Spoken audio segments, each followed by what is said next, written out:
Crujido. El sonido de una porra policial de alta resistencia destrozando el cristal del faro de un Ferrari 812. Súper rápido es una violación repugnante en el tranquilo aire de la tarde. Una pequeña multa por tu problema de actitud, gruñó el agente Rick Vance, con el aliento oliendo a café rancio y a tiranía mezquina. O quizás solo necesitas una lección. Vienes a mi ciudad conduciendo un coche como este, y sabemos lo que hacen para poder permitírselo. La mujer al volante, Lena Davenport, ni siquiera se inmutó. Vestía una blusa de seda blanca inmaculada que contrastaba marcadamente con su impecable piel de ébano. La tela apenas disimulaba la generosa curva de su busto. Ella simplemente lo observó, con una mirada fría y firme como el bisturí de un cirujano. Él sonrió con desprecio, dándose un golpecito en la placa que llevaba en el pecho. Aquí, yo soy la ley. Aprenderás a respetarla. No tenía ni idea de que la mujer a la que intentaba extorsionar no era solo una ciudadana. Era una de las fiscales federales más temidas del país. ¿Qué sucede cuando un policía corrupto, engreído por su propio poder, intenta extorsionar a la personificación misma del sistema de justicia federal? ¿Desde dónde ves esta historia? Déila, me gusta. Y suscríbete para ver la justicia impartida no como un tirón de orejas, sino como un martillazo demoledor. El sol de la tarde se cernía pesada y dorada sobre Silverwood Creek, un extenso suburbio que se enorgullecía de tres cosas: el valor de las propiedades, su pedigrí y su previsibilidad.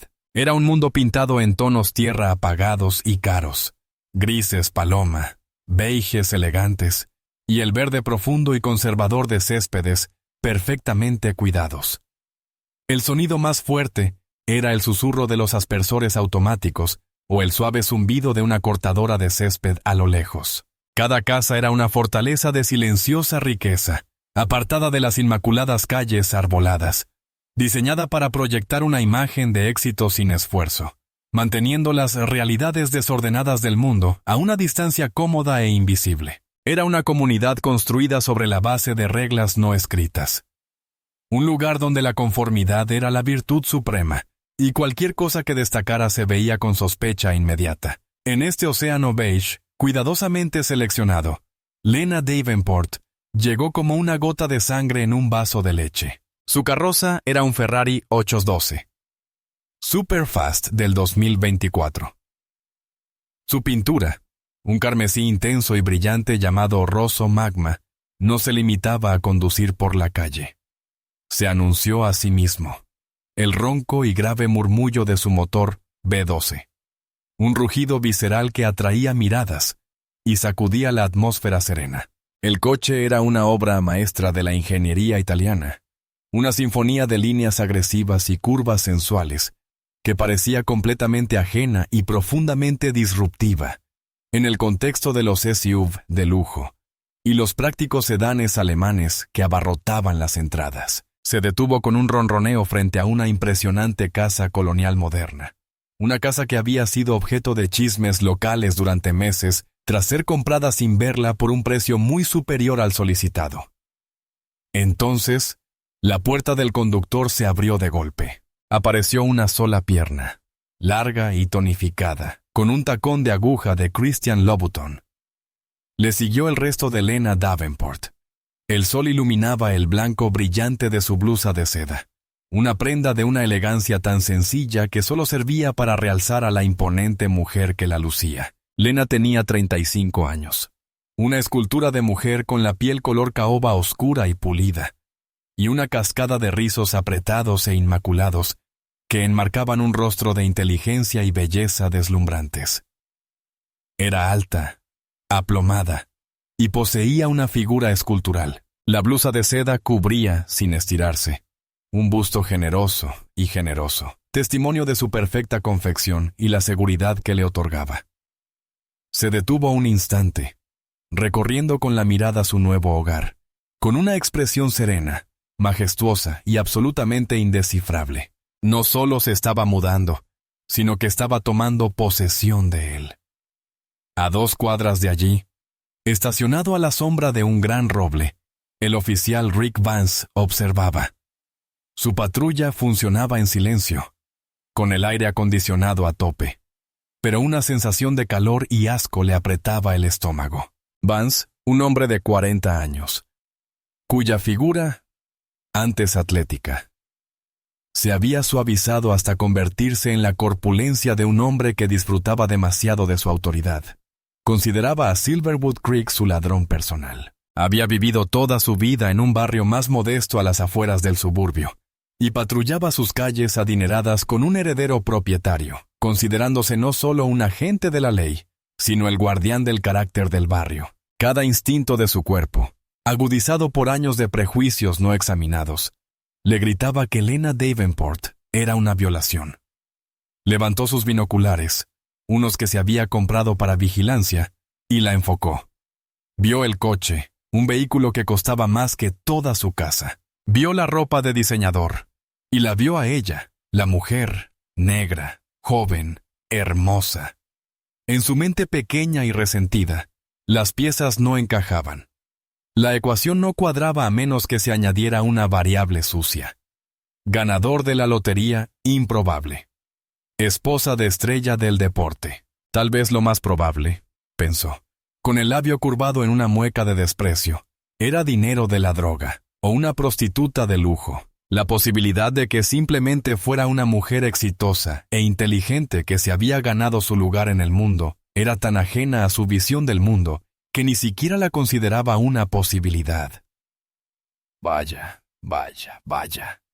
murmuró al asiento vacío del pasajero. El sonido fue un gruñido bajo de ira posesiva. Mira lo que ha traído el gato. La observó mientras sacaba una llave y caminaba con paso tranquilo y seguro por el sendero de piedra azul hacia la puerta principal. Su forma de moverse, su postura, todo denotaba un poder y una pertenencia que él encontraba profundamente ofensivos. Sintió una familiar y amarga punzada de celos, mezclada con su racismo arraigado. Este era su territorio, su santuario de previsible opulencia blanca.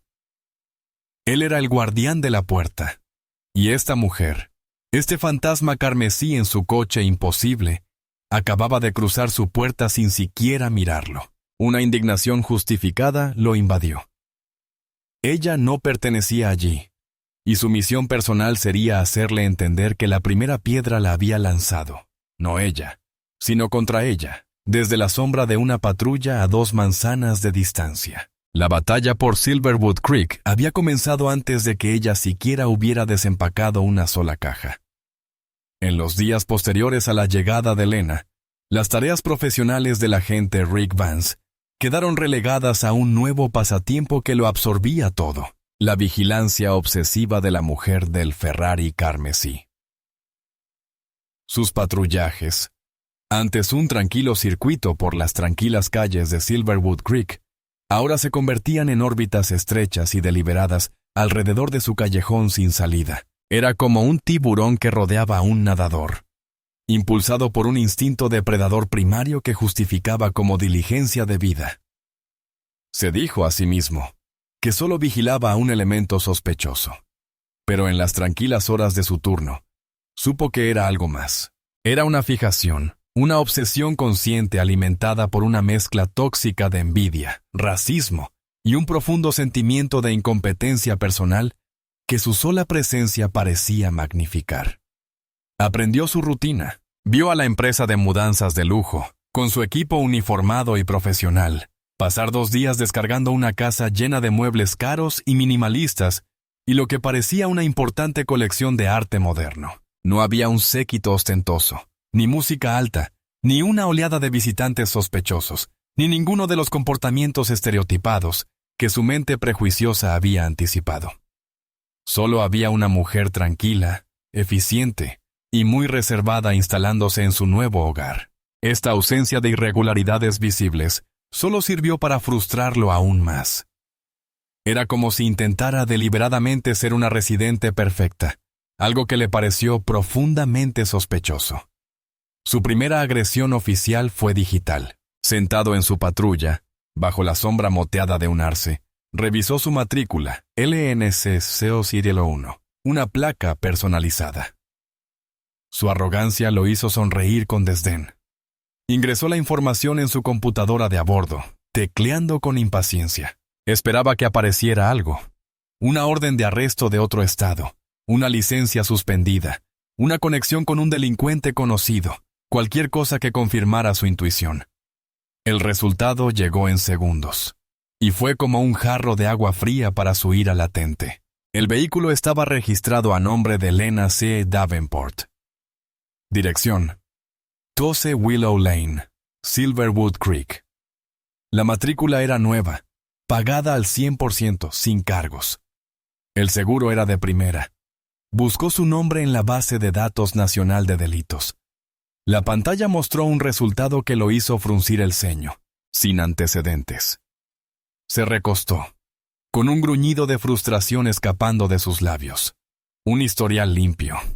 Era un inconveniente, un contratiempo temporal. No significaba que estuviera limpia. Solo significaba que sabía disimularlo.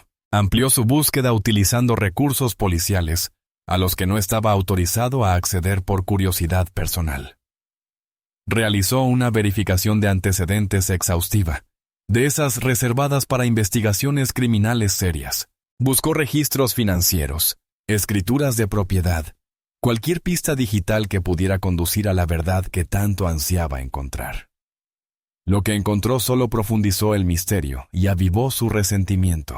Ella había vendido recientemente un condominio de lujo en la ciudad con una ganancia exorbitante. Era licenciada en Derecho por Harvard. No tenía marido ni benefactor aparente. Era su nombre, y solo su nombre, en cada documento. Esta información lo enfureció. Un abogado con estudios en Harvard. La idea le parecía absurda. No encajaba con su narrativa cuidadosamente construida. Lo veía como una mentira, una fachada astuta para una realidad más siniestra. Era un fantasma. Su historial oficial era demasiado perfecto, demasiado limpio. Decidió pasar de la vigilancia digital a la intimidación física. Empezó a estacionar su patrulla al final de su calle durante largos periodos de tiempo, sin que nadie lo viera. No encendía las luces ni el foco. La simple presencia constante de su vehículo era suficiente mensaje. Te estoy vigilando. Estás bajo escrutinio. Este es mi territorio. Una noche, mientras Lena regresaba a casa desde la ciudad, él la esperaba. Salió de una calle lateral y se colocó detrás de su Ferrari.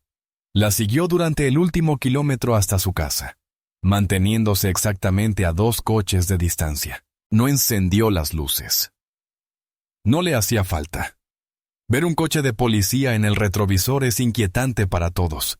Es una declaración de poder, un recordatorio de quién tiene la autoridad. Estaba marcando su territorio, haciéndole saber que su coche de lujo y su historial impecable no significaban nada allí. En ese tramo de asfalto, él era el máximo depredador. La vio entrar en su entrada, con las luces traseras del Ferrari brillando como ojos rojos furiosos. Ella no lo miró.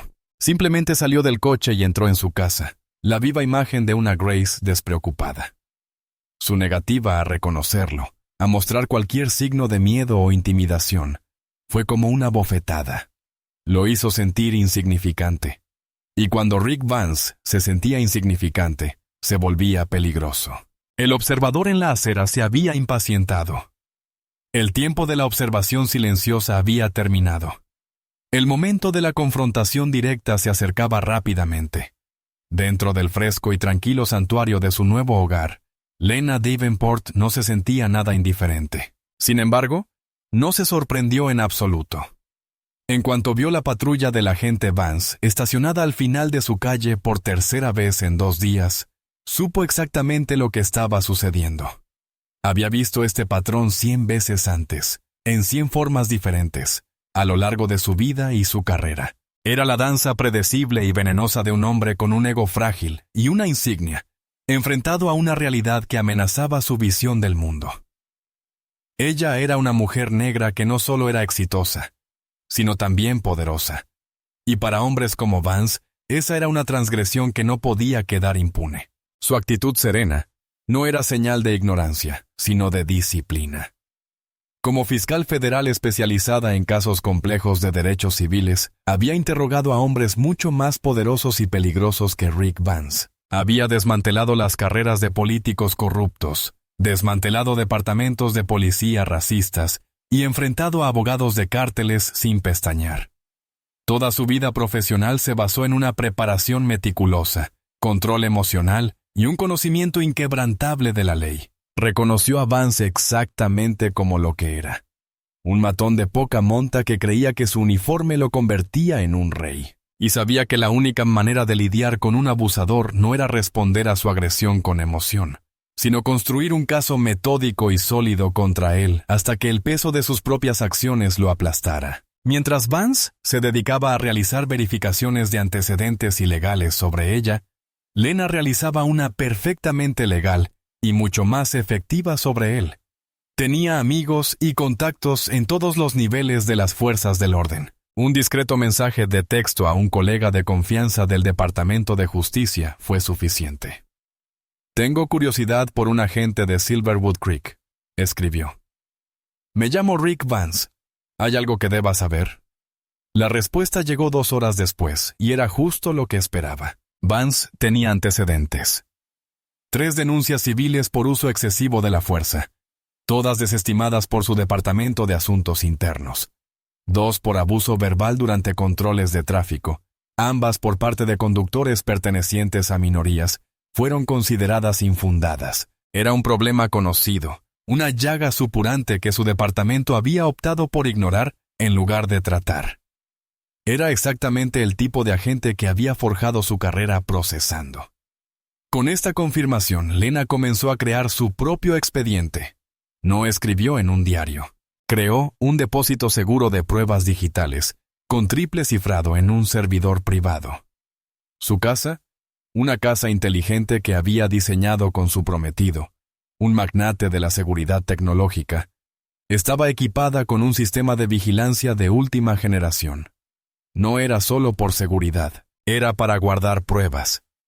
Las cámaras eran diminutas, discretas, y grababan en resolución 4K, con un audio nítido. Cubrían cada rincón de su propiedad. Catalogó cada caso de acoso de Vance con la precisión objetiva de una investigadora experimentada.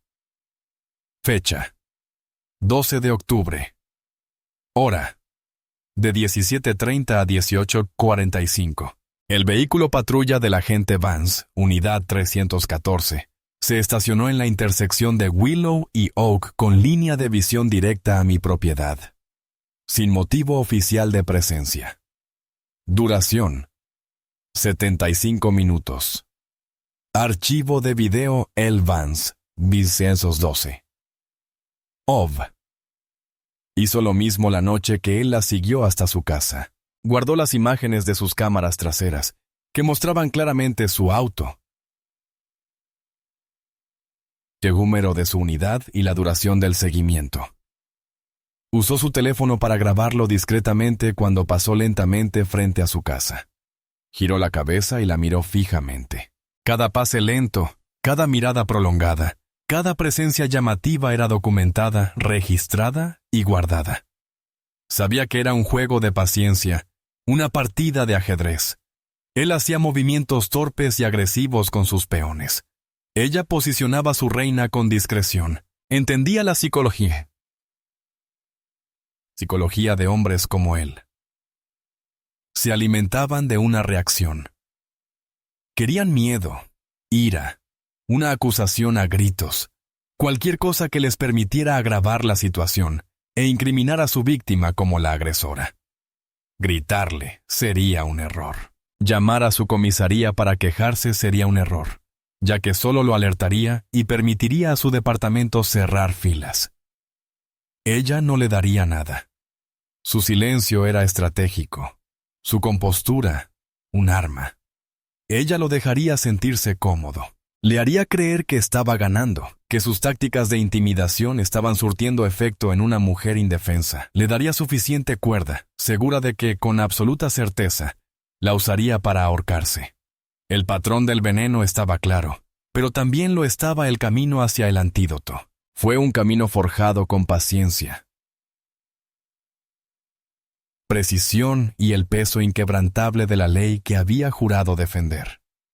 Una semana de resentimiento latente y vigilancia feudal había agotado la ya escasa paciencia del oficial Rick Vance. La permanencia de Lena Davenport en su pueblo era una afrenta personal, y su serena y digna negativa a dejarse intimidar era sal en la herida de su ego herido. Sentía una necesidad desesperada y apremiante de afirmar su dominio, de forzar una confrontación que la devolviera al lugar que él consideraba apropiado. Necesitaba una razón, cualquier razón, para llevarla a un lado del camino, donde la dinámica de poder estaría inequívocamente a su favor. En una tarde de martes, brillante y despejada, se inventó una. Lena conducía de regreso a casa después de una reunión en la ciudad. El Ferrari era un destello carmesí, que contrastaba con el verde y el dorado de las hojas otoñales. Iba por la carretera principal que conducía a Silverwood Creek. Un tramo asfaltado de 2 carriles con un límite de velocidad de 72 km/h.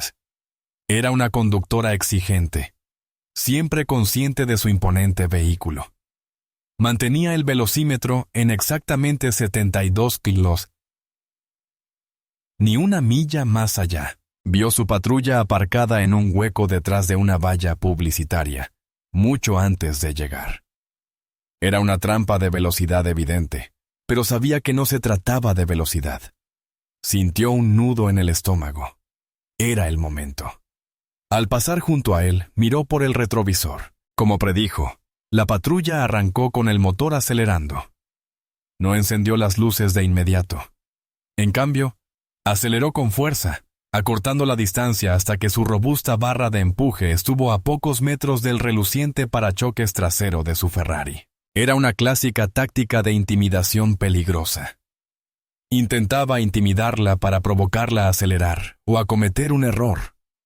Lena mantuvo la velocidad, con las manos firmes sobre el volante forrado en cuero. Su corazón latía con fuerza y constancia contra sus costillas, pero su rostro era una máscara de plácida neutralidad. Tras 400 metros de esta agresiva conducción, las luces rojas y azules estroboscópicas finalmente se encendieron, tiñendo su espejo retrovisor de vibrantes destellos de color. La sirena sonó una vez, una exigencia breve y arrogante. Lena hizo la señal de giro con suavidad, estacionando el Ferrari en el amplio y cuidado arcén de césped. Detuvo el coche, apagó el motor y bajó la ventanilla del conductor. Apoyó ambas manos en el volante, a plena vista. Había inculcado este procedimiento a innumerables jóvenes, en programas de extensión comunitaria. Era el protocolo para sobrevivir a una parada de tráfico hostil. Vance se tomó su tiempo.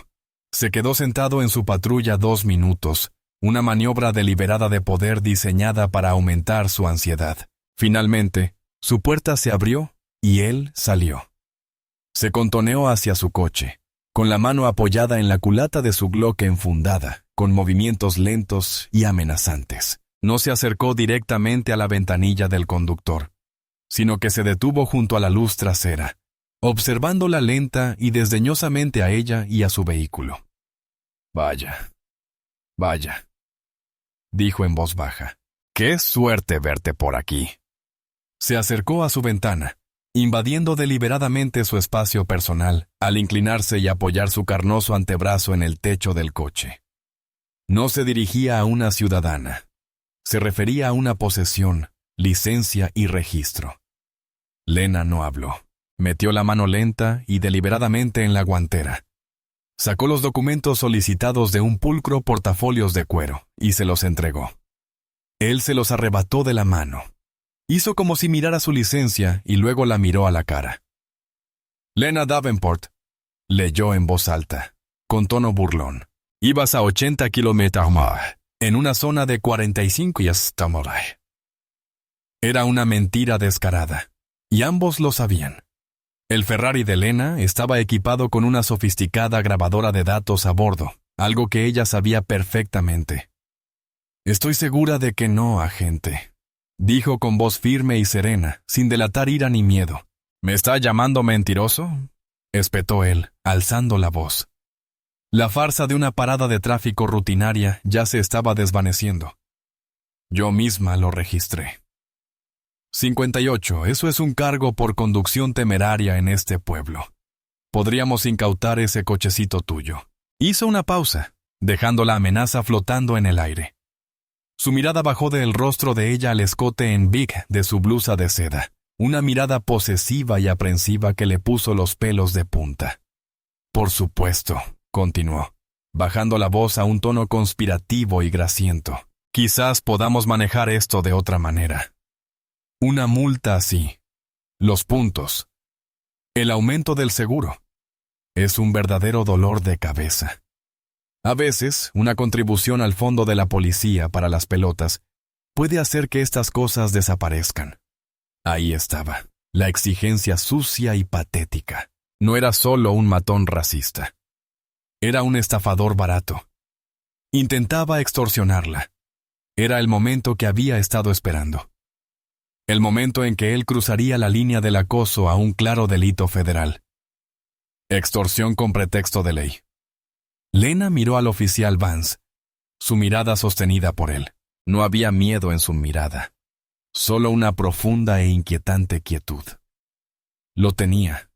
Toda la interacción, desde su mentira sobre la velocidad de ella hasta su torpe solicitud de soborno, estaba siendo grabada. Una diminuta cámara estenopeica, casi invisible, camuflada en un botón de su blusa, capturaba vídeo y audio de alta definición. Un segundo sistema integrado en el salpicadero del Ferrari hacía lo mismo. Él creía que este era su escenario, pero no era más que un actor en una obra que ella dirigía. «Seré muy clara, agente», dijo Lena, bajando la voz a un tono bajo y preciso que cortaba el aire como una navaja. «No haré ninguna contribución. Lo que está haciendo es solicitar un soborno, lo cual es un delito grave. Mintió sobre mi velocidad, lo cual usted y yo sabemos. Y toda esta parada es un pretexto para un patrón de acoso que ha estado cometiendo durante los últimos 9 días». La expresión de suficiencia de Vance flaqueó, reemplazada por un destello de genuina sorpresa. No estaba acostumbrado a esto. Estaba acostumbrado al miedo, a la sumisión o a las negaciones presas del pánico. No estaba acostumbrado a una acusación tranquila, concisa y legal de la persona a la que intentaba victimizar. Por una fracción de segundo, se sintió desconcertado. «Cada vez que estacionaste en mi calle ha sido registrado», continuó Lena con palabras metódicas e implacables. «Cada vez que me seguiste ha quedado registrada. Tu uso ilegal de bases de datos policiales para procesar mi información personal ha sido rastreado. No eres un policía que hace cumplir la ley. Eres un criminal con placa». La sorpresa en el rostro de Vance se transformó en una máscara de rabia pura y sin adulterar.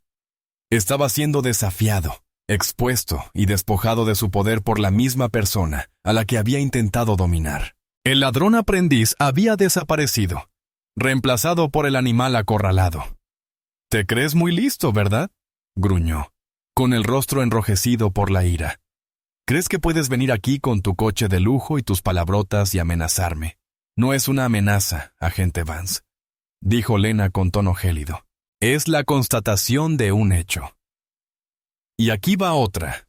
Si no me devuelve la licencia y la matrícula y se va de mi vehículo ahora mismo, me encargaré personalmente de que no solo lo despidan, sino que lo procesen con todo el rigor de la ley. Perderá su trabajo, su pensión y su libertad. Esta es su única oportunidad de acabar con esto».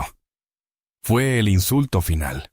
La compasión, la oferta de una vía de escape, era algo que su frágil ego no podía soportar. Que ella lo sermoneara y luego le ofreciera misericordia fue la humillación máxima. Todo el resentimiento, los celos y la bilis racista que lo habían estado enconando durante la última semana estallaron en un acto singular de violencia descontrolada.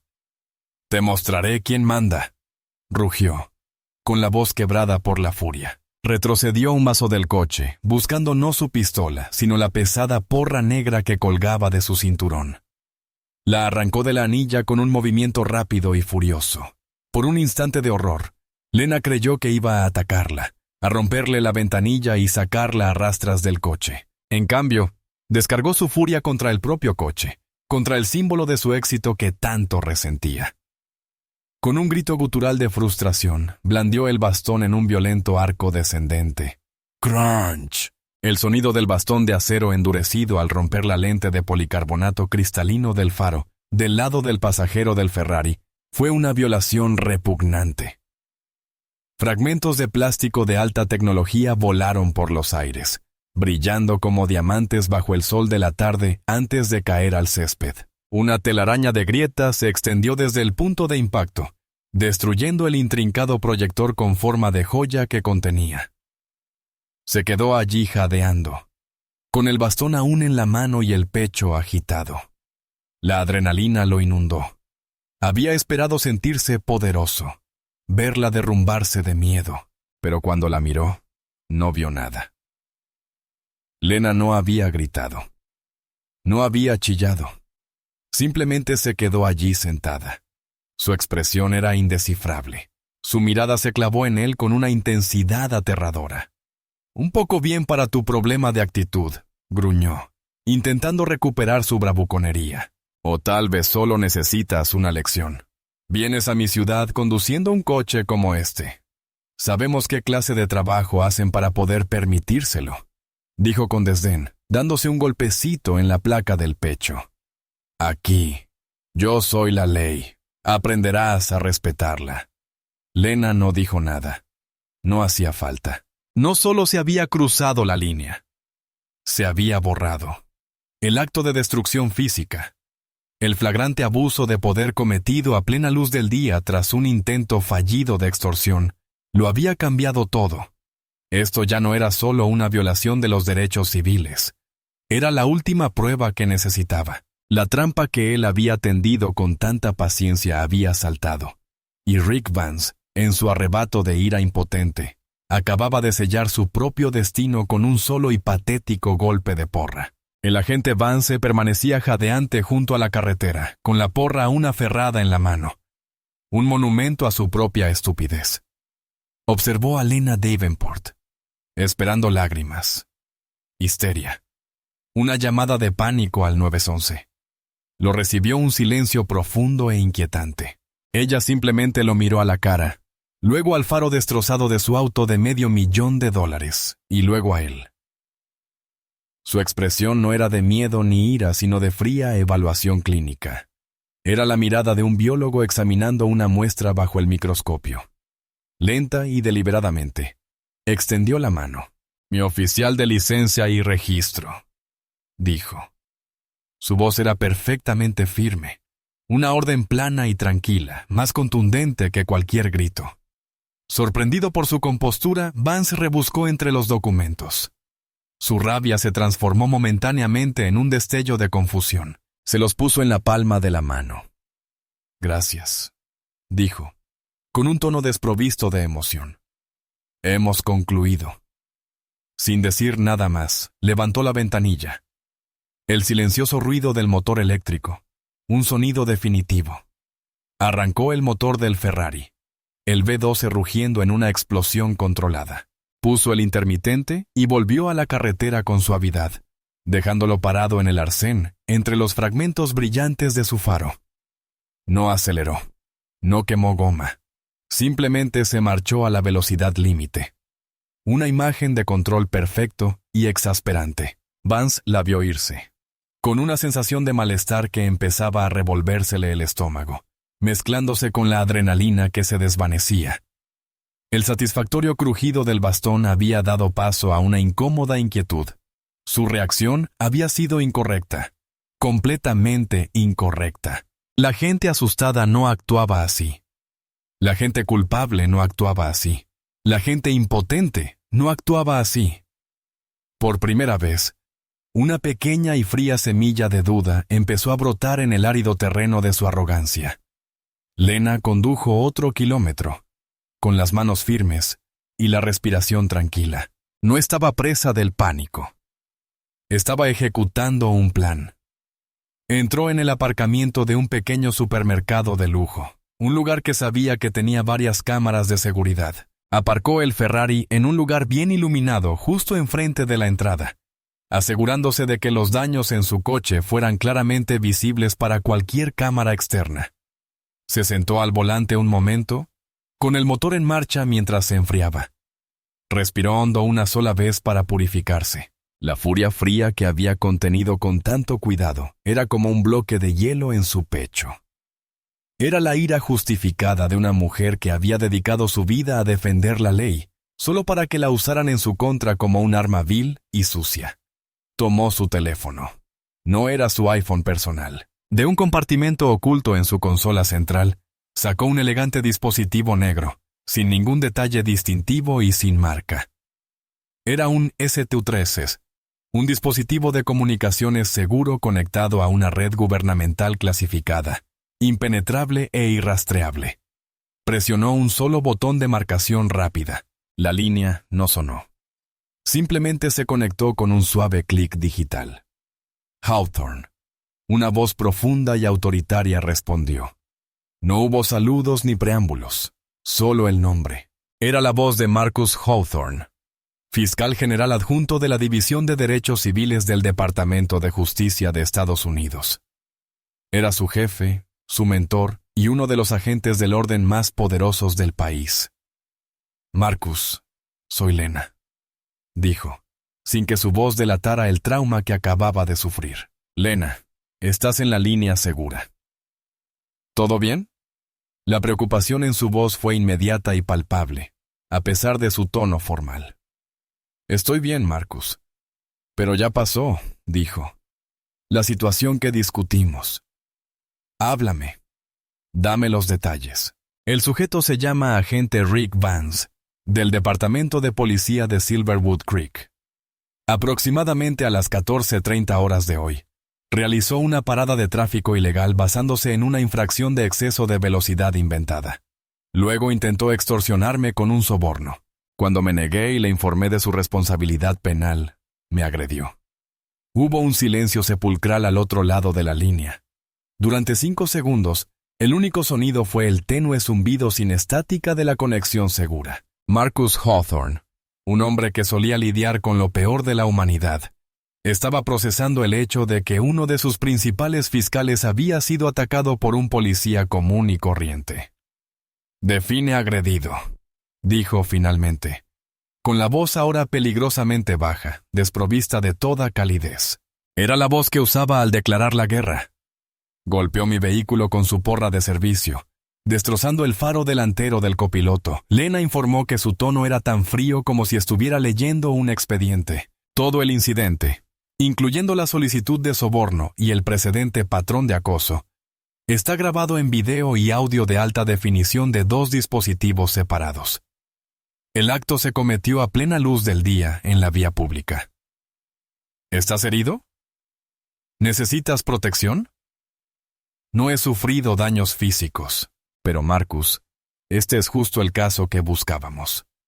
Un claro ejemplo de discriminación racial, extorsión y abuso de poder por parte de un agente con un historial conocido de mala conducta que su departamento ha ignorado sistemáticamente. Es el ejemplo perfecto de un decreto de consentimiento. Otra pausa. Esta vez más corta, más amenazante. Estoy de acuerdo, dijo Hawthorne con voz gélida. Nos entregó su propia cabeza en bandeja. ¿Cuál es el protocolo, Marcus?, preguntó Lena. El protocolo es que apliquemos todo el poder del gobierno de Estados Unidos sobre este hombre y todo su departamento con tanta fuerza que no sabrán qué les golpeó, dijo, y su ira contenida finalmente se abrió paso. Respiró hondo, volviendo a entrar en razón. Bien, escuchen atentamente. No. Las circunstancias requieren la intervención de la policía local. Necesitamos documentar su inacción al investigar, lo cual es inevitable. Activaré el protocolo de emergencia nocturna. Su casa y vehículo se consideran ahora prueba federal. Enviaré un equipo forense encubierto desde la oficina local más cercana. Protegerán las grabaciones y documentarán los daños. Serán discretos. Ya no eres una víctima, Lena. Eres la testigo principal de una investigación federal. Vete a casa, cierra las puertas con llave y no te relaciones con nadie. Nosotros nos encargamos de aquí. Lo entiendo, dijo Lena en voz baja. Lo respaldamos, Lena, y te respaldamos a ti, dijo. Palabras de una feroz promesa protectora. Ella colgó.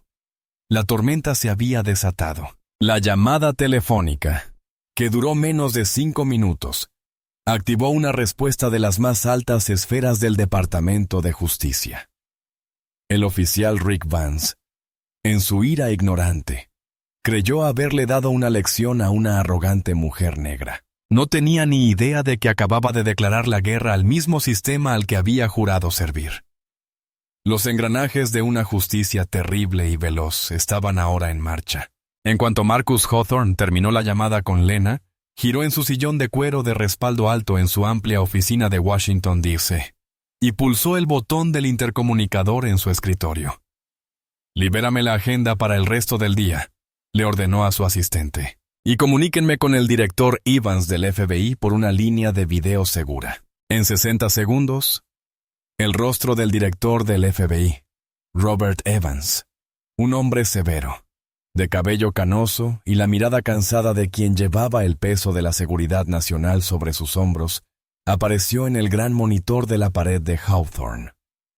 «Marcus», dijo Evans con expresión sombría, «más vale que esto sea algo más que golf». «Soy Knight Andale, Rob», dijo Hawthorne con voz monótona. «Uno de los míos». El rostro del director se endureció al instante. Ningale era el nombre en clave de un protocolo de máxima prioridad, reservado para casos en los que un agente federal, fiscal o juez, era amenazado o agredido directamente. Fue una alerta roja que eludió toda la burocracia y movilizó los recursos más selectos de la agencia con una velocidad aterradora. ¿Quién? ¿Dónde? ¿Qué tan grave? Evans hizo sus preguntas concisas y eficientes. La fiscal federal adjunta Lena Davenport en un suburbio llamado Silverwood Creek y un policía local llamado Rick Vance. Intentó extorsionarla y, cuando ella se negó, le destrozó el coche. «Todo está grabado en video», explicó Hawthorne concisamente. «No sufrió daños físicos, pero la violación es absoluta. Este policía tiene antecedentes, y su departamento los ha estado ocultando durante años. No se trata solo de una persona podrida, Rob. Se trata de todo el asunto». El director Evans asintió, con la mandíbula apretada. «Entiendo. El objetivo no es solo la agente. Es todo el departamento. Lo convertiremos en un caso de rico si es necesario. ¿Qué necesitas?» «Necesito un diagnóstico completo», dijo Hawthorne con voz fría como el acero. «Quiero la unidad de vigilancia del equipo de rescate de rehenes, no a los agentes de la oficina local. Quiero la mejor vigilancia electrónica y física de Vance, su esposa, sus conocidos asociados y el jefe de policía, un hombre llamado Henderson. Quiero una autopsia financiera completa, registros bancarios, tarjetas de crédito, cuentas en el extranjero, todo. Quiero que salgan a la luz todos los secretos sucios que ha sacado a la luz. Quiero saber con quién habla, qué desayuna y qué pecados confiesa mientras duerme. Necesitamos establecer su patrón de corrupción tan a fondo que ningún jurado del mundo pueda dudarlo». «Dalo por hecho», dijo Evans sin dudarlo. «El equipo de Quantico es el mejor. Pueden llegar en 1 hora y estar en el terreno antes de la medianoche. Instalaremos un puesto de mando encubierto en un almacén o un parque de oficinas cercano. Vance no verá nada hasta que la puerta se desprenda de sus bisagras. Mientras tanto, enviaré una unidad de 2 hombres vestidos de civil a la ubicación de Lena. Serán invisibles. Estarán en su calle y se asegurarán de que nadie se acerque a ella. Ni siquiera sabrá que están ahí, pero estará protegida». «Bien», Hawthorne dijo. «Asignaré el caso de Lena a la sección de Integridad Pública. Ellos se encargarán de la acusación. Quiero que esto se tramite con celeridad. Quiero una acusación formal lista para revelarse en cuanto su equipo nos dé luz verde».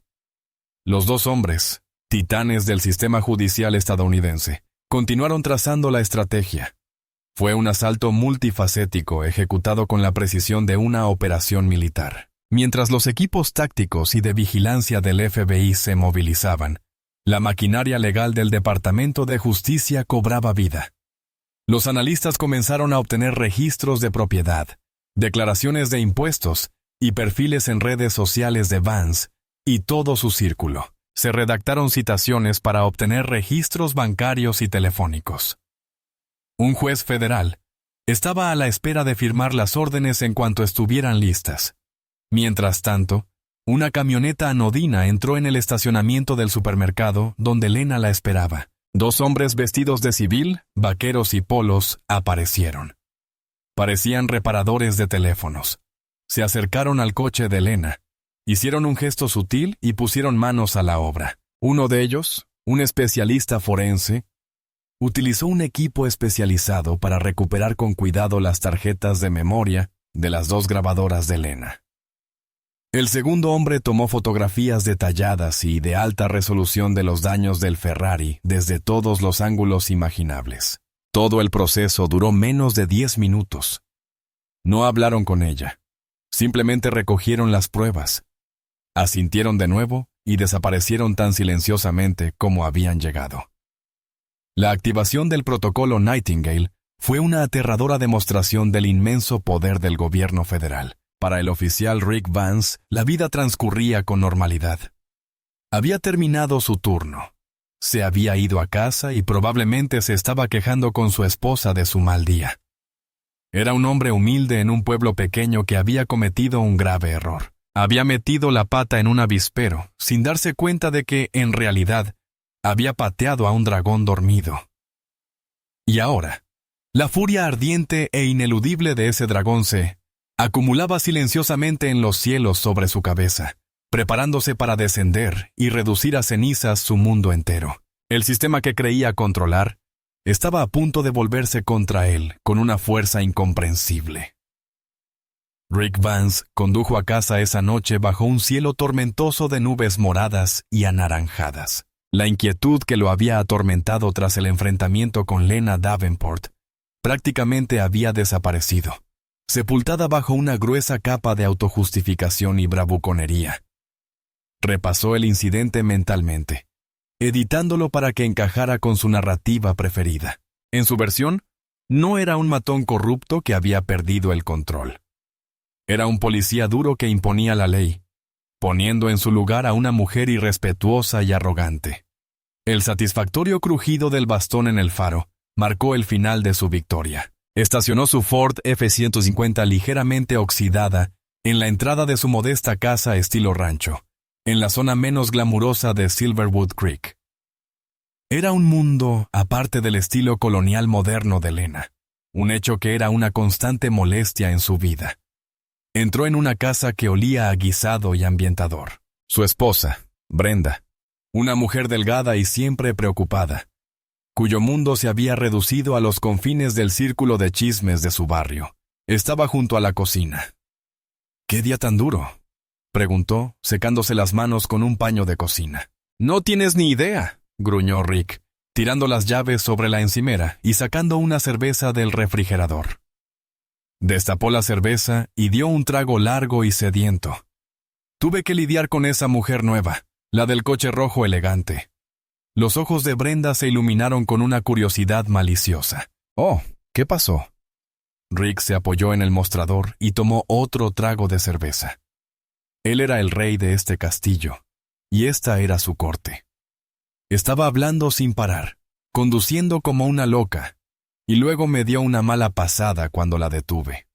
Una auténtica imbécil. Se cree mejor que nadie. Omitió convenientemente lo de su solicitud de soborno. «¿Qué hiciste?», preguntó Brenda con voz entrecortada. Una lenta y cruel sonrisa se dibujó en el rostro de Rick. «Le di una pequeña lección de respeto a la ley», dijo, sacando pecho. «Digamos que su cochecito va a necesitar una pasada por el taller». Le rompí el faro. Brenda se quedó sin aliento, llevándose la mano a la boca, pero su sorpresa fue rápidamente reemplazada por una mirada de emoción indirecta. «No lo hiciste, Rick. Podrías meterte en problemas». «¿Problemas por qué?», se burló. agitando la mano con desdén. No tiene pruebas. Es mi palabra contra la suya. ¿Y a quién crees que Henderson le va a creer? Se refería al jefe de policía Henderson, un hombre al que conocía desde hacía 20 años, un hombre que creía en cuidar de los suyos por encima de todo. Ella presentará una denuncia. Henderson me llamará. Diré que fue agresiva y que me sentí amenazado, y lo desmentirá en 5 minutos. Fin de la historia. Le mostramos que este es nuestro pueblo. Se sentaron a cenar disfrutando del brillo de su aparente triunfo. Rick se sintió poderoso, reconocido. Había derrotado al intruso y había ganado. Había protegido la santidad de su comunidad. Su conversación estuvo llena de satisfacción. Se burlaban del coche de Lena, de su ropa, y especulaban descontroladamente sobre su verdadera fuente de ingresos. Su arrogancia era una fortaleza construida sobre una vida de privilegios inmerecidos. Y la certeza de que el sistema se construyó para protegerlos a ellos, no a gente como ella. La idea de que pudiera ser algo más que una víctima asustada y aislada les resultaba incomprensible. Estaban tan ocupados felicitándose que no notaron el cambio sutil, casi imperceptible, en su mundo. No vieron la nueva camioneta de reparación de cables, estacionada a 3 cuadras de distancia, con su techo repleto de un sofisticado conjunto de antenas de microondas y celulares. No vieron el dron casi invisible, del tamaño de una libélula, que había despegado de esa camioneta y ahora flotaba silenciosamente a 15 metros sobre su techo. Su cámara térmica de alta resolución mapeaba las señales de calor dentro de su casa. Sus señales de celular, su red Wi-Fi. Cada susurro digital que emanaba de su casa era interceptado, descifrado y analizado en tiempo real por un equipo de ciberguerra del FBI. Rick Vance creía estar a salvo en su castillo, celebrando un asedio exitoso.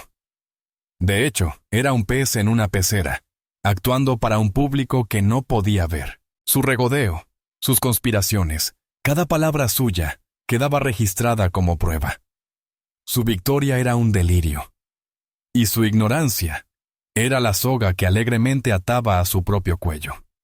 La justicia no dormía, estaba despierta, observando cada uno de sus movimientos, escuchando cada mentira y esperando pacientemente el momento perfecto para atacar. Mientras Rick y Brenda Vance comían su guisado con complacencia, el puesto de mando del FBI era un hervidero de actividad silenciosa y concentrada. Instalado en una oficina alquilada y a oscuras en un anodino parque industrial a 16 kilómetros de Silverwood Creek, era el centro neurálgico de la operación. El aire vibraba con el suave zumbido de potentes ordenadores y se impregnaba del murmullo bajo y urgente de los analistas que hablaban por auriculares. Una enorme pantalla en una pared mostraba una docena de transmisiones diferentes. Imágenes térmicas del dron, mapas satelitales del vecindario y una cascada de datos que representaban el tráfico digital interceptado. El equipo que el director Evans había enviado desde Cuántico era de los mejores. Eran especialistas en vigilancia encubierta y análisis forense financiero. El tipo de agentes que se ganaban la vida desmantelando organizaciones criminales internacionales. Para ellos, un policía corrupto de pueblo como Rick Vance no representaba ningún desafío. Era un proyecto de demolición. «Estamos dentro», un joven y perspicaz analista cibernético llamado Sato informó, sin levantar la vista de sus múltiples monitores. «He evadido el cifrado débil de su Wi-Fi de casa. Tengo acceso total a su router, su portátil, la tableta de su esposa, todo. Son tan seguros como la puerta mosquitera de un submarino». Los datos empezaron a llegar a raudales. Registros bancarios de un keylogger en su portátil, mensajes de redes sociales, correos electrónicos. Un historial de búsqueda que pintaba una imagen patética de un hombre obsesionado con planes de enriquecimiento y números de lotería. Pero el verdadero tesoro estaba en sus registros financieros. El agente especial Davis, investigador principal y veterano de la Unidad de Corrupción Pública del FBI, estaba detrás de Sato, repasando los datos con la mirada. «Ahí», dijo Davis, señalando una línea en la pantalla. Mira su cuenta corriente. Cada 2 semanas, como un reloj, recibe su sueldo. Pero mira los depósitos en efectivo. Pequeñas cantidades, 100 por aquí, 200 por allá. Siempre 1 o 2 días después de que trabaja el fin de semana. Es un patrón, coincidió Sato. Demasiado aleatorio para ser un trabajo secundario. Demasiado constante para ser una coincidencia. Es un estafador de poca monta, reflexionó Davis con una sombría satisfacción en la voz. No es solo un racista, es un extorsionador. Lleva años estafando a la gente. No son incidentes aislados. Es su modelo de negocio. Busquen los nombres de todos los conductores pertenecientes a minorías que le han puesto multas en los últimos 5 años. Compárelos con sus registros de patrulla y estas fechas de depósito. Apuesto a que encontraremos una correlación muy interesante. En 1 hora, tuvieron la respuesta. El algoritmo informático encontró un patrón claro e innegable. El agente Vance multaba desproporcionadamente a conductores con apellidos hispanos o negros. Un porcentaje significativo de esas multas se debían a infracciones subjetivas menores, como cambiar de carril indebidamente o no señalizar. En los días posteriores a la emisión de estas multas, solía aparecer un depósito en efectivo en su cuenta bancaria. Les da una opción, explicó Davis al equipo. Una multa carísima que le subirá el seguro, o una multa de $100 en efectivo pagada directamente a él. Se ha estado aprovechando de personas que, según él, son demasiado pobres o les temen demasiado a las autoridades como para defenderse. Es un parásito con placa. La corrupción que descubrieron era más profunda. Descubrieron una serie de correos electrónicos entre Vance y el dueño de una empresa local de grúas. Vance iniciaba controles de tráfico. Buscaba una razón para remolcar un coche, a menudo perteneciente a una persona de color. Y una semana después recibía una comisión por referencia a través de una aplicación de pago en su teléfono. Era una trama de sobornos, otra capa de su corrupción menor. Esto va más allá del caso Davenport, anunció Davis a los agentes reunidos. Estamos investigando un patrón de varios años de crimen organizado, extorsión y constantes violaciones de los derechos civiles. No solo estamos desmantelando a un policía. Estamos desmantelando una organización criminal. La investigación fue como pelar una cebolla. Cada capa que desmontaban revelaba un nuevo y más agudo nivel de decadencia. Rick Vance no era solo un matón que perdía los estribos. Era un depredador metódico que usaba el color de su uniforme para ocultar la negrura de su corazón. Las pruebas en su contra se acumulaban, formando una montaña tan grande que le sería imposible escalarla. No tenía ni idea de que un equipo de los detectives más sofisticados del mundo estaba reconstruyendo su vida, rastreando cada dólar sucio y documentando cada crimen que había cometido. La noticia que desconocía se cernía sobre él cada hora. El miércoles por la mañana, 2 días después del asalto, Lena Davenport ejecutó la siguiente fase de su estrategia. Siguiendo las precisas instrucciones de Marcus Hawthorne, condujo un elegante pero sencillo sedán. Su Ferrari se encontraba ahora a salvo en un almacén federal de pruebas, en la comisaría de policía de Silverwood Creek. El propósito de esta visita no era buscar justicia, sino demostrar que allí era imposible encontrarla. Fue una jugada calculada en el juego de ajedrez legal, diseñada para documentar el fracaso institucional y la corrupción que formarían la base del caso federal más amplio contra el departamento. La comisaría era un edificio de ladrillo, bajo y sin encanto, de los años 80, que olía a café quemado y apatía institucional. Era la encarnación física de la podredumbre que el FBI estaba destapando. Lena entró. Su porte y elegancia contrastaban marcadamente con el sombrío y utilitario entorno. Vestía un traje gris oscuro, de corte conservador, y llevaba el pelo recogido en un moño severo. Parecía la poderosa abogada que era, lo que inmediatamente puso al aburrido sargento de guardia a la defensiva. ¿Ayudarla?, gruñó, sin apenas levantar la vista del periódico. Sí. dijo Lena con voz tranquila y profesional. Necesito presentar una queja formal contra uno de sus oficiales, el agente Rick Vance. El sargento levantó la cabeza de golpe. La miró con abierta sospecha y hostilidad. Mencionar el nombre de un oficial, especialmente para presentar una queja, era una violación del código tribal. Vance, ¿cuál es el problema? El lunes por la tarde, realizó una parada de tráfico ilegal y luego destruyó deliberadamente mi propiedad privada, declaró Lena, presentando los hechos sin emoción. Necesito hacer una declaración formal a su comandante. El sargento la miró fijamente un momento largo y duro, antes de suspirar y contestar el teléfono. «Jefe», dijo al auricular, «hay una mujer aquí. Quiere denunciar a Vance». Escuchó, gruñó y colgó. El jefe Henderson la recibirá. Su oficina está al final del pasillo, la última puerta a la derecha. El jefe de policía Bill Henderson era un hombre de casi 50 años, una reliquia de una época policial pasada. Su rostro era un mapa de carreteras de vasos sanguíneos reventados, y el estómago le apretaba los botones de su uniforme. Consideraba que su principal labor no era hacer cumplir la ley, sino proteger a sus agentes de lo que consideraba un público hostil e ingrato. «Tome asiento», dijo, señalando una silla sin mirarla a los ojos. Terminó de firmar un fajo de papeles antes de mirar finalmente a Lena. Sus ojos, pequeños y carnosos, se fijaron en su traje caro, el color de su piel, y se posaron en ella con una mirada de cansada condescendencia. «Bien, a ver qué tal. Mi sargento dice que tiene un problema con el oficial Vance». Lena relató con calma y objetividad los hechos ocurridos en la parada de tráfico. Describió la infracción inventada, el intento de soborno y el acto final de romperle el faro con la porra. No omitió ni adornó nada. Henderson escuchaba con expresión indescifrable, tamborileando con un bolígrafo sobre su escritorio abarrotado.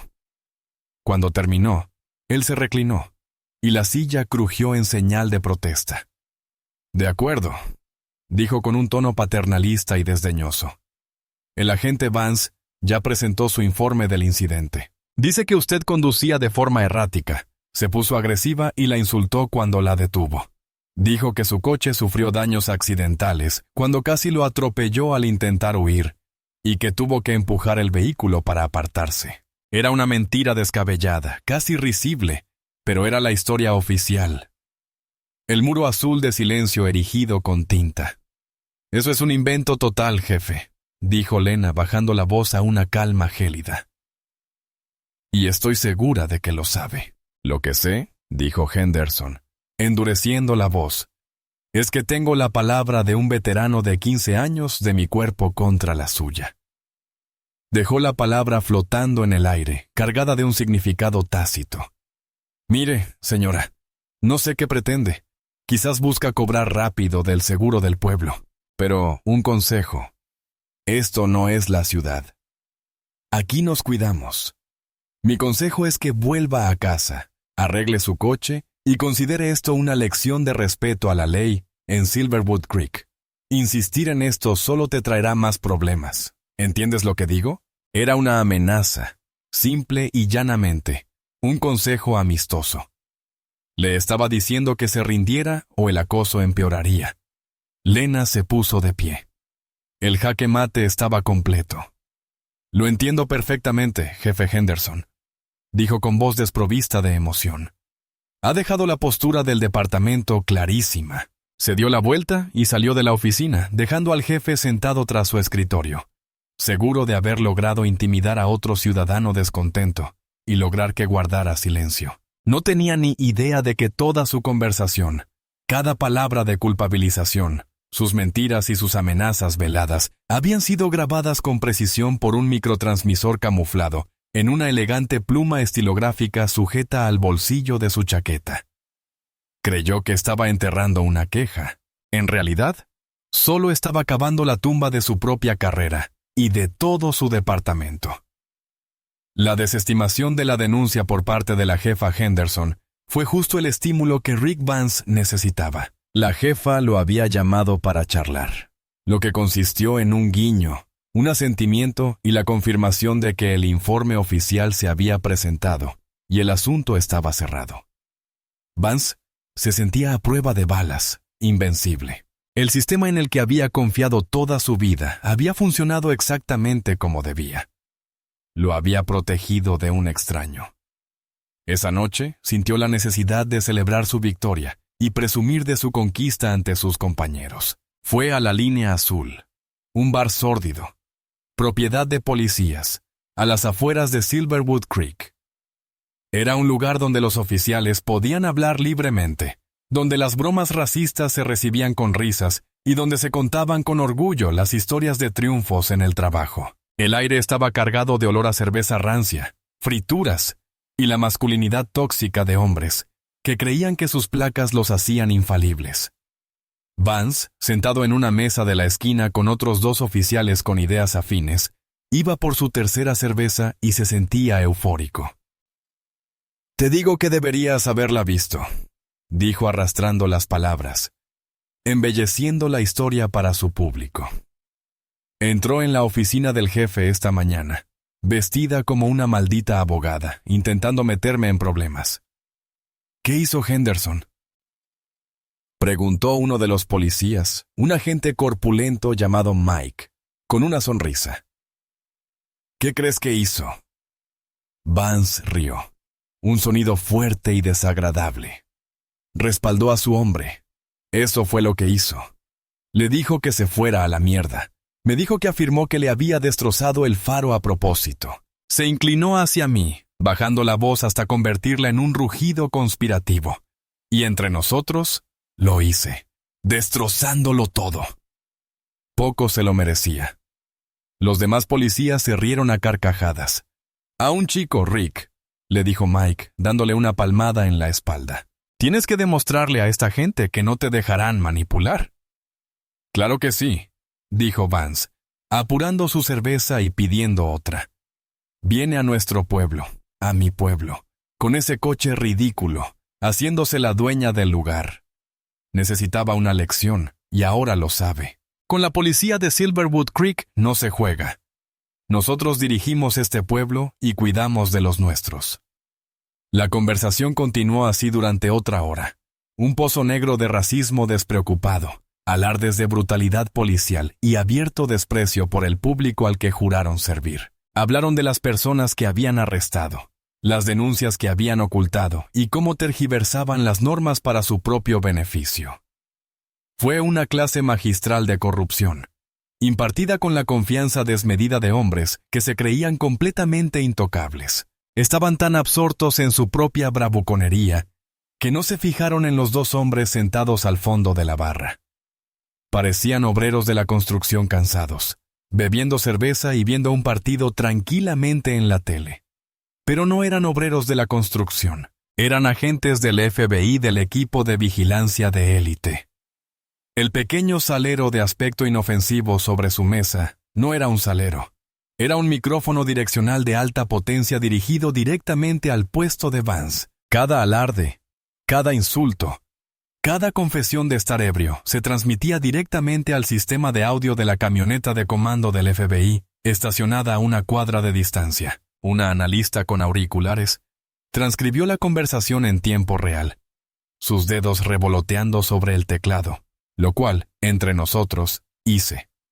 «Dale caña». Necesitaba una lección.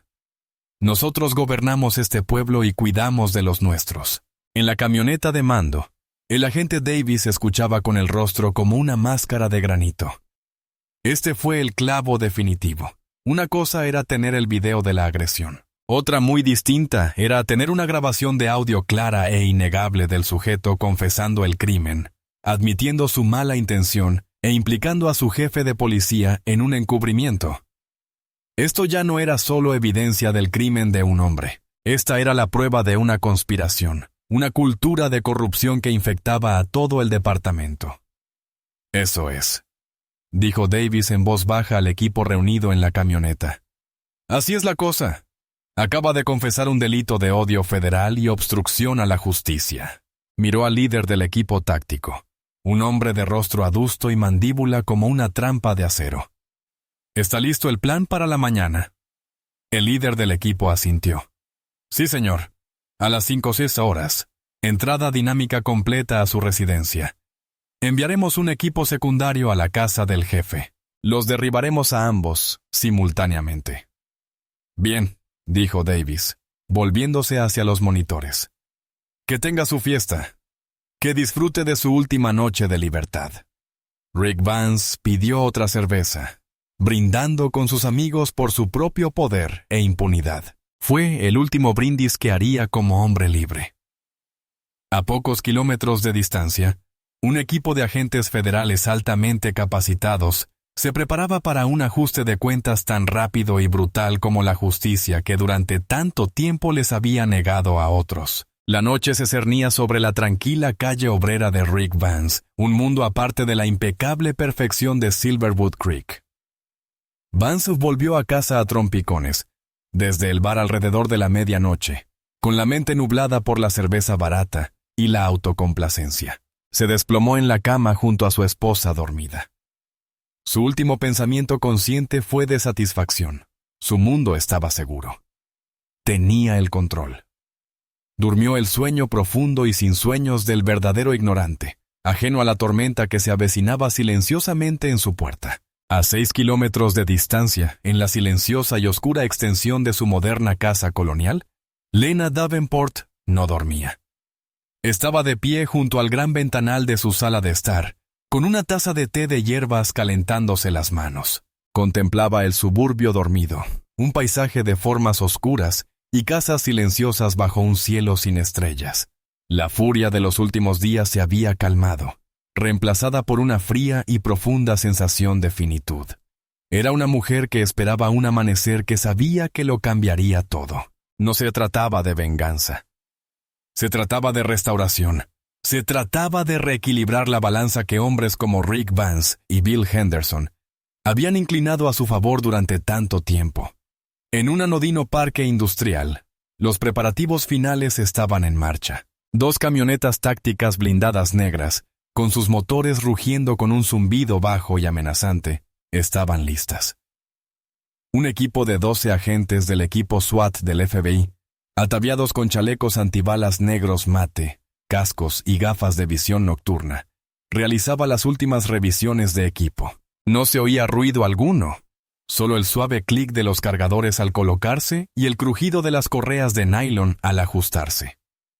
Este era el equipo de rescate de rehenes, la unidad táctica de élite del FBI, desplegado no para una toma de rehenes, sino para una clara y contundente demostración de fuerza. A las 04:45 subieron a las furgonetas. Las pesadas puertas se cerraron con un golpe seco y definitivo. El convoy partió. 2 furgonetas blindadas y 3 vehículos de persecución avanzaban en la oscuridad del amanecer como una partida de caza de silenciosos fantasmas negros. El reloj digital en la mesita de noche de Rick Vance pasó de las 4:59 a las 5:07 AM. En ese mismo instante, el mundo tal como lo conocía dejó de existir. El primer sonido no fue un golpe, sino una explosión. Una carga de detonación controlada colocada en la cerradura de la puerta principal hizo estallar el mecanismo hacia adentro con un ensordecedor crujido que fue más una onda expansiva que un ruido. La puerta de madera barata estalló, se desprendió de sus bisagras y salió volando hacia la sala. Simultáneamente, la ventana frontal de su casa se desintegró en 1.000.000 de fragmentos brillantes, cuando una granada aturdidora atravesó el aire y detonó en el interior. La explosión resultante de luz y sonido fue cegadora, ensordecedora y completamente desorientadora. FBI, agentes federales, garantía. ¡Al suelo! Los gritos eran un rugido sincronizado y aterrador, proveniente de una docena de gargantas diferentes, amplificado e inhumano. Vance fue sacado de su letargo ebrio y sumido en un estado de puro terror primario. El corazón le latía con fuerza contra las costillas. Pensó que era un allanamiento de morada, un drogadicto buscando un golpe. Se levantó de la cama, buscando a tientas la pistola que guardaba en la mesita de noche. Nunca la alcanzó. Antes de que sus dedos pudieran tocar el frío acero, la puerta de su dormitorio se abrió de golpe. El umbral se llenó de una silueta aterradora. Una figura enorme con equipo táctico completo, un escudo antibalas en una mano y un rifle en la otra. Una brillante luz táctica clavó a Vance contra la pared, quemándole las retinas. ¡Manos! ¡Muéstrame las manos ahora!, gritó el agente. Vance se quedó paralizado, con las manos a medio levantar, con la mente aturdida por la cerveza, incapaz de procesar la velocidad y la violencia de la intrusión. Brenda gritaba. Un grito agudo e histérico de puro pánico. ¡Al suelo! ¡Boca abajo!, ordenó un agente. Una bota pesada le dio una patada en la parte posterior de las rodillas a Vance, quien se desplomó sobre la alfombra barata. En segundos, sus manos quedaron apretadas tras la espalda, y el frío y apretado mordisco de las esposas de plástico se le clavó en las muñecas. ¿Quién eres? ¿Qué es esto?, balbuceó con la cara pegada al suelo, el olor a cerveza rancia y su propio miedo llenándole las fosas nasales. «FBI», le gruñó el agente al oído. «Está arrestado por extorsión, delitos de odio y conspiración para violar los derechos civiles. Tiene derecho a guardar silencio. Le recomiendo encarecidamente que lo use». Afuera, la calle había estallado. Las luces se encendieron en todas las casas. Vecinos soñolientos y confundidos miraban a través de sus persianas, pálidos por la sorpresa. Vieron las camionetas blindadas, los hombres de negro fuertemente armados, la fachada destrozada de la casa de los Vance.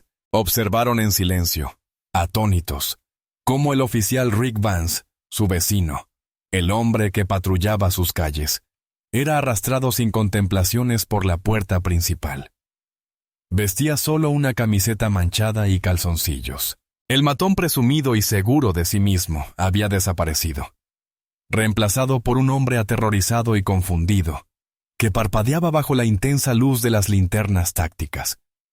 Su humillación pública era absoluta y completa. Mientras lo empujaban hacia un coche sin distintivos, los vio. Las furgonetas de los medios de comunicación. Les habían avisado. Los flashes de las cámaras grababan su paso de policía para el noticiero matutino. La humillación fue un golpe físico. En ese mismo instante, a 6 kilómetros de distancia, un segundo equipo del FBI estaba apresando al jefe de policía Bill Henderson con la misma brutalidad. El rey y su caballo fueron retirados del tablero simultáneamente. El martillo de la justicia federal había caído, y el pequeño y corrupto mundo de Rick Vance se había hecho añicos. El ambiente frío y estéril de una sala de interrogatorios de la oficina de campo del FBI es un mundo diseñado para aniquilar el ego. No hay ventanas, ni relojes, ni distracciones. Las paredes son de un gris que absorbe el sonido. El mobiliario consiste en una sola mesa pesada de acero atornillada al suelo y 3 sillas de plástico duro.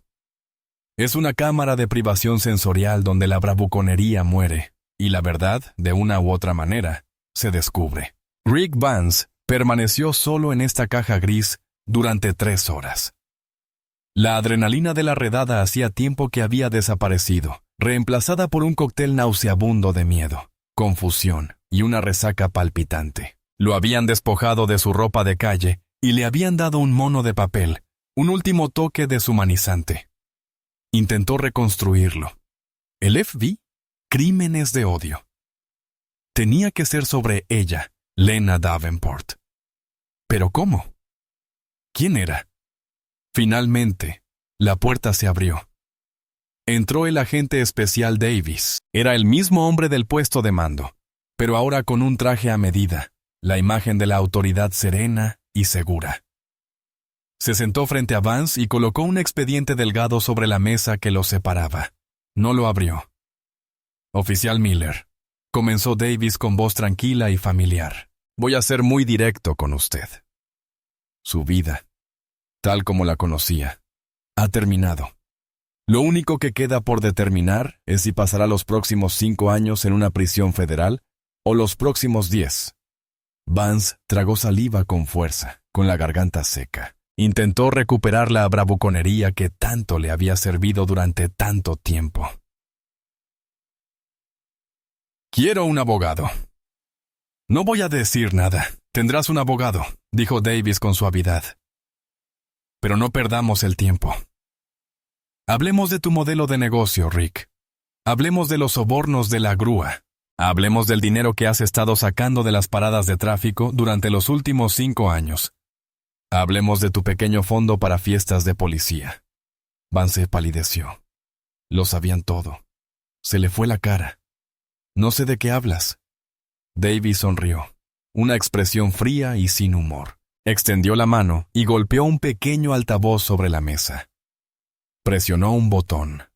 La voz de borracho de Vance llenó la habitación silenciosa, y entre nosotros, yo sí que lo hice. La destrocé por completo. Poco se lo merecía. La grabación se apagó. Vance miró fijamente al altavoz, como si fuera una serpiente venenosa. El bar. Estaban en el bar. Lo habían grabado todo. Los cimientos de su mundo se quebraron. Esa es la confesión de un delito de odio federal, Rick, dijo Davy, aún en voz baja. Pero es peor. Escuchemos otra. ¿De acuerdo? Volvió a presionar el botón.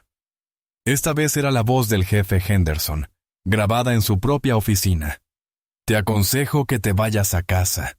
Considéralo una lección de respeto a la ley. Llevar esto más lejos solo te traerá más problemas. La segunda grabación terminó. Ese es tu jefe de policía conspirando contigo para obstruir una investigación federal, amenazando a un testigo. Un testigo que, por cierto, no tenía ni idea de que lo estaba grabando, explicó Davis con paciencia. Verás, Rick, esto ya no se trata solo de ti. Es una conspiración. Y en una conspiración, el primero en hablar se lleva el mejor trato. Vance se estaba desmoronando. Todo su sistema de apoyo, su jefe, sus amigos, el muro azul, había sido aniquilado. Estaba solo. Davis se inclinó hacia adelante, bajando la voz. Pero la verdadera razón por la que estás aquí, la razón por la que todo el peso del gobierno de Estados Unidos ha recaído sobre ti, es porque cometiste un error. Elegiste a la persona equivocada para intimidar. Pensaste que Lena Davenport era solo una mujer en un coche de lujo. Te equivocaste. Abrió la carpeta por primera vez. Deslizó una sola fotografía sobre la mesa. Era una foto de Lena sonriendo, de pie junto a un hombre distinguido y de aspecto poderoso en un evento formal en Washington, D.C. El hombre era Marcus Hawthorne, fiscal general adjunto de Estados Unidos. ¿Sabes quién es Rick?, preguntó Davis. Vance miró la foto, sin poder procesar la información. Marcus Hawthorne, dijo Davis, retorciendo el cuchillo. Dirige la División de Derechos Civiles del Departamento de Justicia. Y Lena Davenport no es una simple abogada, es una de sus principales fiscales federales. Ella es la mujer que mete a gente como tú en la cárcel para ganarse la vida. No solo le destrozaste el faro a un coche, idiota. Le diste un golpe al mismísimo Departamento de Justicia de Estados Unidos. La última pieza del rompecabezas encajó, y la magnitud catastrófica de su estupidez golpeó a Rick Vance con la fuerza de un golpe físico. Sintió que se quedaba sin aire. La habitación empezó a dar vueltas. No solo había buscado pelea, en su arrogante estupidez, se había metido en la boca del lobo, le había dado una bofetada, y se había llevado una sorpresa cuando éste decidió comérselo. Se tapó la cabeza con las manos, y por primera vez en su vida adulta, el oficial Rick Vance rompió a sollozar. No eran lágrimas de remordimiento, eran las lágrimas patéticas y desesperadas de un animal enjaulado que finalmente comprendió que no hay escapatoria. El desenlace fue completo. Las horas posteriores a la confesión de Rick Vance fueron una clase magistral sobre el desmembramiento metódico de la vida de un hombre. Mientras él y el jefe Henderson Permanecían en celdas federales separadas contemplando los escombros. Se ejecutaba un asalto legal y financiero multifacético con una precisión escalofriante. No se trataba solo de castigo. Se trataba de erradicar el crimen. Se trataba de dar un ejemplo tan profundo que ningún oficial del Estado volvería a sentirse tan intocable como Rick Vance. Un equipo del IRS y la Unidad de Delitos Financieros del FBI, armados con una orden judicial firmada por un juez federal, horas antes del allanamiento, se abalanzó sobre el banco de Vance y la cooperativa de crédito municipal de Silverwood Creek. Con solo pulsar unas teclas, todos sus bienes y los de su esposa Brenda quedaron congelados. Sus cuentas corrientes y de ahorros, su fondo de pensiones, el capital de su casa, todo quedó bloqueado a la espera de una auditoría forense completa. Los sobornos, el dinero de las extorsiones, cada dólar sucio sería rastreado. La cómoda vida de clase media que habían construido sobre la base de la delincuencia menor se desvaneció en un agujero negro digital. Simultáneamente, un fiscal federal presentaba la montaña de pruebas ante un gran jurado. No era un caso difícil de construir con el video de la agresión, el audio de la confesión, el testimonio del jefe Henderson, quien rápidamente accedió a cooperar a cambio de una sentencia más leve, y años de datos financieros que demostraban un patrón de crimen organizado. La acusación se presentó antes del almuerzo. Los cargos fueron un ariete legal. Para Rick Vance, un cargo por cometer un delito de odio con daños a la propiedad, un delito federal, un cargo por extorsión bajo pretexto de la ley, un cargo por conspiración para privar a un ciudadano de sus derechos civiles, un cargo por obstrucción a la justicia y, tras confirmar rápidamente la pauta de depósitos ilegales, múltiples cargos por lavado de dinero y fraude electrónico. Pero los cargos penales fueron solo un frente en esta guerra.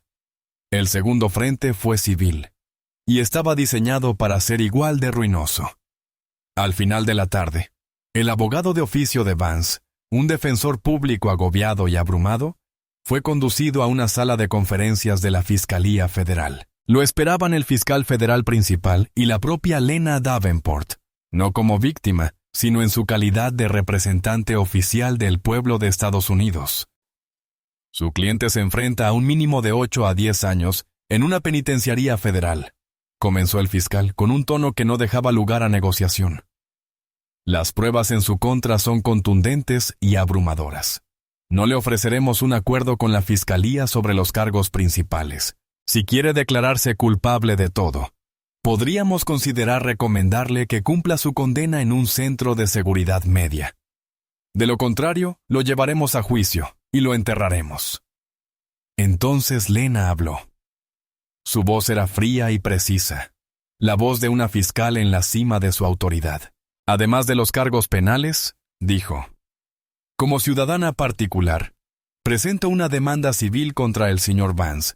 Estamos demandando por causar intencionalmente angustia emocional y por la violación de mis derechos civiles bajo la ley del Clan Ku Klux de 1871, que permite acciones civiles contra quienes conspiran para privar a los ciudadanos de sus derechos. Deslizó un grueso documento legal sobre la mesa. Solicitamos una indemnización por daños y perjuicios. Continuó. Por el costo de la reparación de mi vehículo, que asciende a $22,000, por el costo de la seguridad reforzada que me obligaron a instalar en mi casa y por daños punitivos para castigar al señor Vance por su conducta maliciosa y racialmente motivada. Finalmente, solicitamos la pérdida de su pensión según las leyes federales de crimen organizado, ya que era una herramienta utilizada para impulsar su negocio criminal. El defensor público pasó la última página del documento con los ojos como platos. ¿Solicita $70,000 en daños punitivos?, preguntó con un tono de incredulidad. Correcto, respondió Lena sin pestañear. Y dado que sus bienes están congelados, ya hemos presentado una demanda contra su residencia. Cuando sea condenado, ganaremos este caso civil y le confiscaremos su casa, le confiscaremos su pensión. Le confiscaremos hasta el último rastro que haya obtenido con su corrupción. El defensor público se quedó atónito y en silencio. Esta era una estrategia legal de tierra arrasada. Rick Vance no solo iba a la cárcel, iba a perderlo todo. Su casa, sus ahorros, su futuro. Saldría de la cárcel hecho polvo, con solo lo puesto y una deuda que jamás podría pagar. Cuando el abogado le dio la noticia a Vance en su celda, la irrevocabilidad de su situación finalmente lo aplastó. Había perdido su trabajo, iba a perder su libertad y ahora iba a perder su casa, el único bien importante que había tenido. El precio de su odio, comprendía ahora con una claridad escalofriante, lo era todo. Hasta el último detalle. El cálculo estaba completo y la suma era la aniquilación total. El juicio de United States Vance era menos una batalla legal y más una disección quirúrgica de la carrera de un hombre corrupto. Dominó las noticias locales. Una historia escabrosa sobre un policía racista, una víctima misteriosa y la impactante intervención del gobierno federal. La sala del tribunal estaba abarrotada todos los días. La fiscalía, encabezada por un fiscal federal adjunto, famoso por su implacabilidad y elegido personalmente por Marcus Hawthorne, expuso sus argumentos con la precisión fría y metódica de un experto en demoliciones. No necesitaban retórica incendiaria. La evidencia en sí misma fue un grito. La primera prueba fue el video proyectado en una pantalla gigante para el jurado. La nitidez de la grabación de la cámara de botón de Lena fue devastadora. Vieron la parada ilegal a través de sus ojos. Escucharon la mentira de Vance sobre su velocidad, su solicitud de soborno con un toque de saña y la negativa tranquila y firme de Lena. Entonces llegó el clímax. La perspectiva de la cámara cambió cuando Lena giró la cabeza, captando la imagen de Vance, con el rostro desencajado en una máscara de rabia mientras blandía la porra. El espantoso crujido del impacto resonó en la silenciosa sala. El jurado, un panel diverso de 9 mujeres y 3 hombres, observaba con rostros sombríos e indescifrables. A continuación, se escuchó el audio del bar. Los jurados, con auriculares, escucharon a Vance, en sus propias palabras de borracho, confesar el crimen, reírse de él e implicar a su jefe en el encubrimiento. Era el retrato de un hombre tan seguro de su impunidad que no podía ver su propia caída. Luego, una a una, un desfile de otras víctimas de Vance subieron al estrado. Un jardinero hispano al que extorsionaron por $60. Un joven universitario negro cuyo coche fue incautado por una acusación falsa. Una madre soltera aterrorizada que tuvo que pagar una multa que no podía pagar. Sus historias, todas meticulosamente corroboradas por la investigación financiera del FBI, pintaron un panorama incriminatorio del prolongado plan de extorsión de Vance. Cuando Lena Davenport finalmente subió al estrado, se hizo el silencio en la sala. Era la viva imagen de la gracia y el poder. Vestida con un sencillo pero elegante vestido azul marino, relató los hechos con la misma calma inquebrantable que había mostrado desde el principio. No alzó la voz. Simplemente expuso los hechos. El defensor público de Vance, desesperadamente superado en armamento, intentó pintarla de provocadora arrogante durante el interrogatorio. «Señorita Davenport», empezó, «usted es fiscal federal. ¿No es cierto que usó sus conocimientos jurídicos para agravar deliberadamente la situación con mi cliente?» Lena lo miró, y luego volvió la vista hacia el jurado. «Mis conocimientos jurídicos», dijo con voz clara y firme, «son lo que me permitió reconocer las acciones del agente Vance. Una conspiración criminal para privarme de mis derechos bajo pretexto de la ley. No agravé la situación. La documenté. No provoqué un delito. Sobreviví. Mi profesión no me convierte en un objetivo. Me convierte en testigo». La defensa se desmoronó. No tenían contraargumento, ni pruebas, nada más que la figura desesperada y sudorosa de Rick Vance, quien no subió al estrado. Después de 4 días, la fiscalía descansó. El jurado fue enviado a deliberar. Regresaron en 45 minutos. El secretario del tribunal tomó nota del veredicto. En el caso de Estados Unidos contra Rick Vance por el cargo de delito de odio, ¿cómo se encuentra el presidente? Una mujer de mediana edad con expresión severa se puso de pie y miró directamente a Vance. Culpable. Brenda Vance, desde la primera fila, dejó escapar un grito ahogado. Sobre el cargo de extorsión bajo pretexto legal, el secretario continuó, con una voz monótona y fatalista. ¿Cómo lo declara? Culpable. Culpable. Culpable. Culpable. La letanía continuó para los 8 cargos. Con cada pronunciamiento, Rick Vance parecía encogerse, perdiendo el último color de su rostro hasta convertirse en una estatua pálida y boquiabierta. El juez, un hombre formidable conocido por sus duras sentencias en casos de derechos civiles, se ajustó las gafas y fijó su mirada acerada en el acusado. Sir Vance, comenzó el juez con voz despectiva. Te dieron una placa y un arma, y la confianza de la comunidad que juraste proteger. Tú usaste esa confianza para convertirla en un arma. Usaste tu autoridad no para servir, sino para robar. Se apropió de los vulnerables y avergonzó a todo policía honorable que viste el mismo uniforme. Eres un cáncer para las fuerzas del orden. Hizo una pausa, dejando las palabras suspendidas en el silencio de la sala. Por sus crímenes, este tribunal lo condena a 80 meses, 6 años y 8 meses de prisión federal. Además, el tribunal confirma la sentencia civil en su contra. Pagará $70,000 en daños y perjuicios a la señorita Davenport. Su pensión queda confiscada a favor del Estado. ¡Llévense a este hombre! Mientras los alguaciles estadounidenses sacaban al hombre destrozado y lloroso de la sala, comenzaba su nueva vida como delincuente convicto. Lena Davenport se puso de pie. Había presenciado todo el proceso sin la menor emoción. No sonrió.